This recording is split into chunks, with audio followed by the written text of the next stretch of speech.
When you think of hell, you might visualize pools of lava, demons flying around, countless souls screaming in agony, and things of that nature.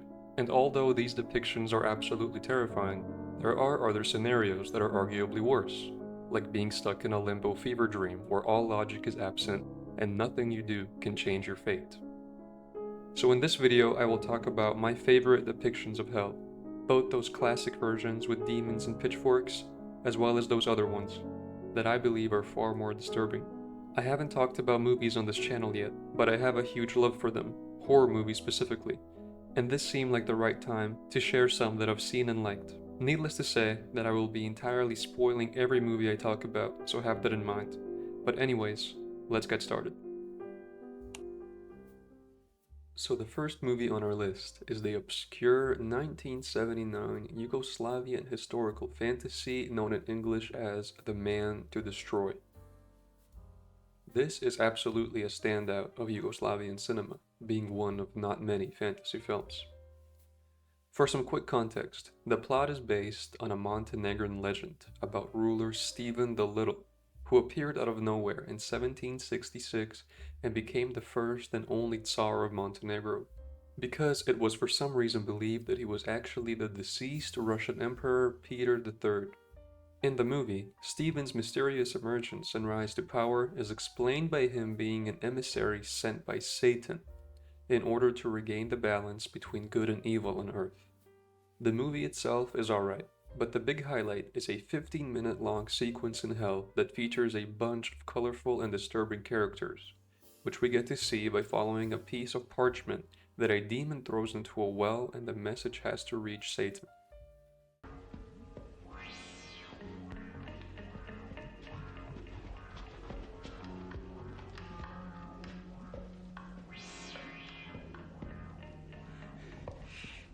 Along the way, we also see some common hell hangout spots, like a torture pit filled with snakes and a room full of people burning. And I have to say, there is something about the lighting and the way these scenes are shot that makes it quite disturbing. Eventually, we get to Satan and his council, Mashallah. Mashallah.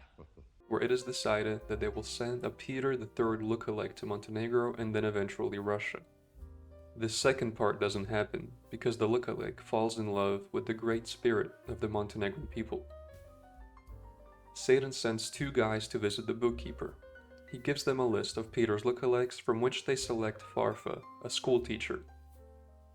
We then visit the school in this hell, where all the children have tiny horns and wear uniforms with strange symbols. The topics they study there are also pretty interesting.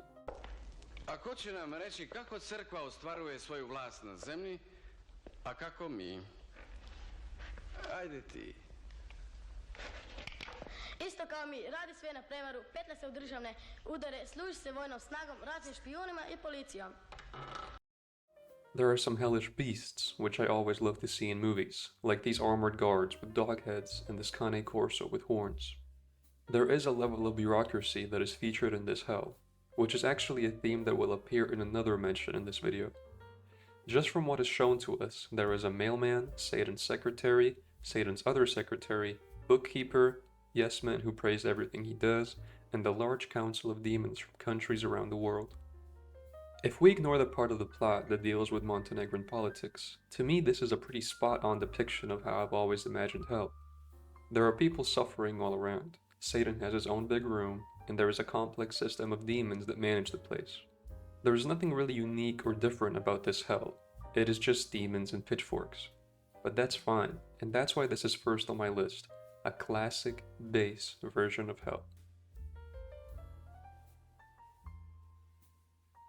Now let's talk about one of those psychological hells I mentioned earlier.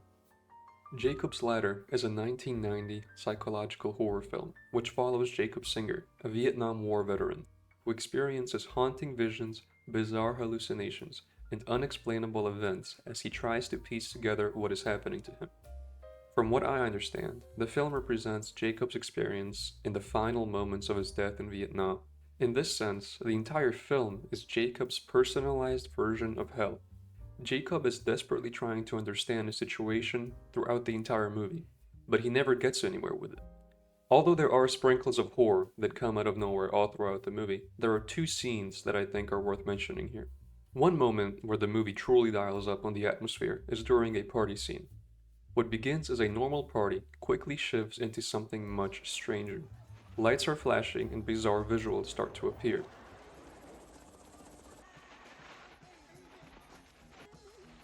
It isn't entirely clear what we are even looking at, but that lack of a full picture and ambiguity makes it even scarier, like some incomprehensible terror.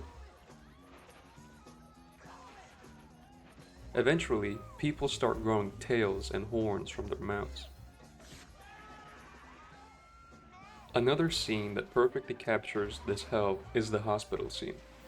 After an altercation with some mysterious agents, Jacob jumps from a moving car and is injured. He is then robbed by Santa Claus and taken to a hospital. Initially, the setting seems normal, but just like in the party scene, it turns into the worst case scenario. Jacob is for some reason sent to further inspection and is wheeled through a destroyed, dimly lit hallway that eventually leads to an insane asylum. Disturbing, disfigured creatures appear, surrounding him.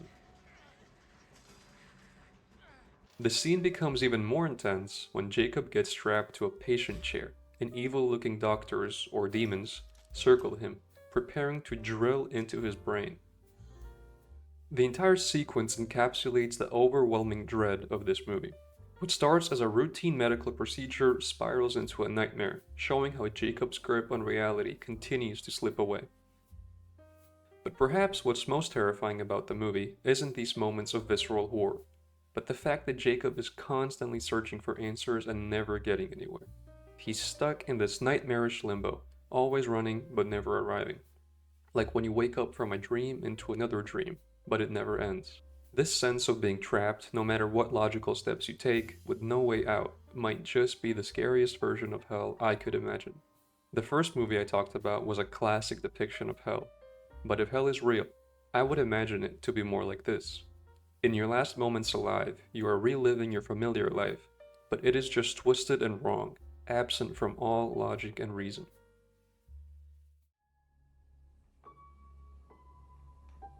First off, I have to say that Angel Heart is my favorite movie of all time, and I strongly recommend everyone to watch it at least twice.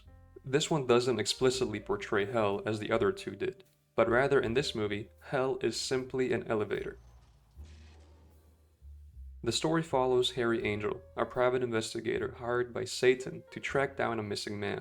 But as the investigation unfolds, it turns out Angel is the missing man, and he sold his soul. He just can't remember it. Throughout the film, he's haunted by these cryptic visions, especially those of an elevator, a metaphorical and literal descent to hell.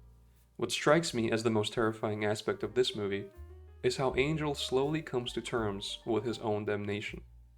At first, he's unaware of the full extent of this situation, but as the movie progresses, there are subtle signs, buried in his subconscious, that he knows what is coming. By the end, he fully understands and even accepts his fate. You gotta burn for this, Angel. I know. In hell. And it isn't until the very end of the movie, during the credits scene, that Angel reaches the bottom of the elevator. There's no grand spectacle, no flames or demons, just a quiet, grim realization that his fate has been sealed from the very start. Interestingly enough, these two movies, Jacob's Ladder and Angel Heart, are sort of opposites of each other. Where in Jacob's Ladder, Jacob is lost and struggling to subconsciously find his way to heaven, where in Angel Heart, Angel is also lost, but subconsciously fighting to keep out of hell. Those were my 3 picks for movies, and now I'd like to talk about some art pieces, specifically paintings from a long time ago, a time that feels far more dark and serious compared to the world we live in today. I, and many others, believe that Hieronymus Bosch managed to capture the perfect level of bizarreness that hell should have. In his work, The Garden of Earthly Delights, specifically the right panel, there are 3 equally disturbing sections. I am no art critic, but I'll go through these as best as I can, starting with the bottom and working our way up. First thing we can see are several animals punishing humans. A pig with a nun hat eating on a guy's ear, a huge rabbit hanging a woman upside down, a dog eating someone's insides, and whatever this thing is, eating people and releasing them into a hole through its bottom. Besides the animals, there are instruments used as torture devices, which upon Googling, I understand depicts a line from the Bible that reads, "And the harp and the viol, the tabret, the pipe and wine are in their fears," which is talking about the people who indulge in excess pleasures like music, rather than following the teachings of the Lord. Making their way up, we see the Tree Man, which is the centerpiece of the panel and also a character that Bosch previously drew. When I came across this painting, I knew it looked familiar, and I realized that this guy also appears in Berserk's Fantasia arc, which I read a while ago. The meaning of the Tree Man I really have no idea about, and it seems that art scholars don't really know either. It could be showing human frailty, moral corruption, or pretty much anything else. On the top side of the panel, we have a dark, cloudy sky, smoke rising from burning cities, a pretty classic hell environment. What I find interesting are the many light sources that come from all around the place, maybe false hopes of salvation for those who find themselves there. There is also what seems to be a marching army, which is funny to me, since any battle fought in hell can only lead to going back to hell if you die, or staying in hell if you don't, and I doubt winning territory over there is any sort of achievement in the grand scheme of things. This was the main painting I wanted to mention, but there are two more that I will cover briefly. The first one being The Fall of the Damned by Peter Paul Rubens. Here we see people being dragged into hell in a chaotic, swirling motion, blending into demonic creatures, or perhaps it's the demons pulling them down. It's a chilling thought, falling into hell with nothing to hold on to, simply surrendering to your fate. The painting perfectly captures the terror of this moment, with twisted bodies and anguished faces, all consumed by the relentless force dragging them into the abyss. The second painting is Francois Denham's The Underworld, a more eerie and surreal vision of hell. Instead of focusing on people, this painting highlights ruined buildings and a desolate landscape, giving the sense of decay and loneliness. The figures are small and overwhelmed by the massive crumbling structures. The overall mood is one of isolation and hopelessness, with dark tones and unnatural light all around the place. It makes you think about how lost and irreparably lonely you would get if you ended up there. For our last piece of media, I am going to show you hell as it is depicted in Dylan Dog issue number 46, titled Hell. Dylan Dog is an Italian horror comic series that first debuted in 1986. Dylan is a nightmare investigator and deals with the paranormal, sort of like John Constantine from what I understand. The series features more than one kind of hell, but this issue depicts it the best, and it is to me the most striking. In the very first panel, we have a picture of a painting at an auction, which I believe is actually a reference to Bosch's painting that I mentioned earlier. So including Berserk, this is the second time I've seen this in a comic book, which is cool. This isn't really important to the plot, but at the same auction, some old guy buys a ring for his wife, and it turns out she has been dead for 7 years.